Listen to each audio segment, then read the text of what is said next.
And I'm told by a source familiar with Yates' testimony that she'll actually be limited on what she can say about why she did have those concerns that Michael Flynn could have been, in her words, compromised by the Russians. But her testimony is bound to raise new questions about why the White House didn't act sooner to remove him from the job once those concerns were raised. Now, at the same time, investigators on the House and Senate Intelligence Committees say their investigations into Russia could slip well into the fall, if not next year, with one lawmaker telling me the amount of documents they are going through are taller than he is at 5'10".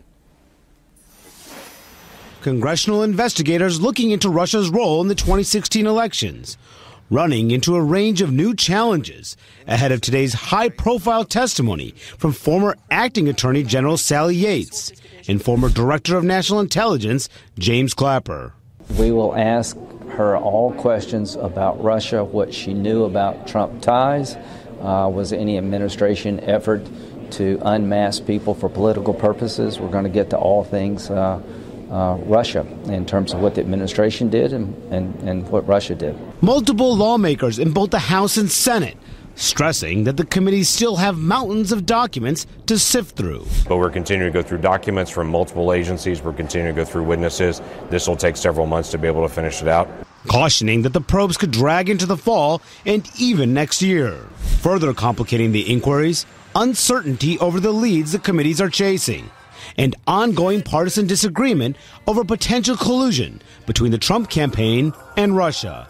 I'm not sure that there's any reason for the president to believe that there was collusion between his campaign. Great cause for concern, evidence of collusion. From Donald Trump, we have seen someone who continues to try and obstruct an investigation. Lawmakers struggling with the key question, whether the meetings between Trump associates and Russians were related to the campaign, or whether they were simply efforts by the Trump advisors to gain new business for their companies. These questions coming amid a new effort to get information from at least 4 of Trump's former associates, including former Trump campaign chairman Paul Manafort and former campaign foreign policy advisor Carter Page. I've been researching. Page flatly rejecting the Senate Intelligence Committee's request to provide records of his communications with Russians, saying in an unusual letter that if the committee wants details, they'll need to ask former President Obama because of surveillance that occurred during his administration. When Carter Page says he wants to basically be cooperating, and then all of a sudden we get another message, that's not the way to conduct a thorough investigation. This fight coming as Yates is expected to tell lawmakers today that she gave the Trump administration a forceful warning about hiring former National Security Advisor Michael Flynn. Testimony at odds with the White House's account. Material information in a variety of ways, sometimes overtly and sometimes subtly. And again, our concern is that you have a very sensitive position like the National Security Advisor, and you don't want that person to be in a position where, again, the Russians have leverage over him. But I will also say another motivating factor is that we felt like the vice president was entitled to know that the information he had been given and that he was relaying to the American public wasn't true. So what you're saying is that General Flynn lied to the vice president.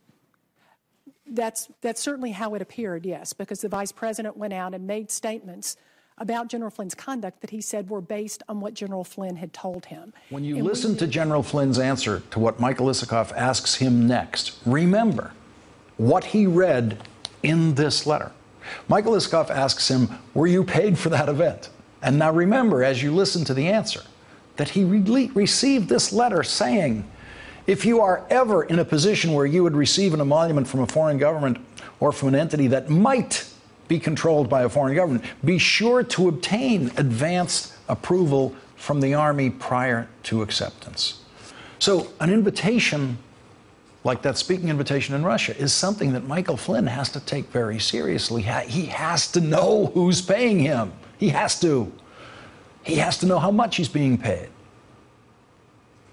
Listen to this answer. Were you paid for that event?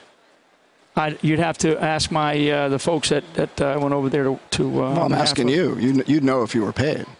Yeah, I mean, I went over there as a speaking event. It was a speaking event. And what difference does that make? Though? Well, I mean, somebody go, oh, he's paid by the Russians. Well, Donald Trump has made a lot. The fact that Hillary Clinton has taken money from Wall Street, I didn't take any money from Russia, if that's what you're asking me. Well, then who paid you? My Speakers Bureau. Ask them. Okay. Credibility. That is what's at stake here. Michael Flynn's credibility. It's all about credibility in the answer that you just heard. Who paid you? You have to believe in the answer that Michael Flynn just gave that he didn't know who paid him. He's going to have to do much better in his answer for the Inspector General's investigation, and he's going to have an even better answer for the FBI. When the FBI asks Michael Flynn who paid him, he will risk perjury charges if every word of his answer is Michael's not true. very important point. He views himself as his best communications advisor. He communicates differently, but he is the President of the United States. He's the President of the United States, and the former acting Attorney General is about to testify under oath before the United States Congress. And you tweet, ask Sally Yates under oath if she knows how classified information got into the newspapers soon after she explained it to the White House counsel. I started before I got covering politics all the time. I used to cover the courts a lot. A lawyer would call that witness intimidation. Completely.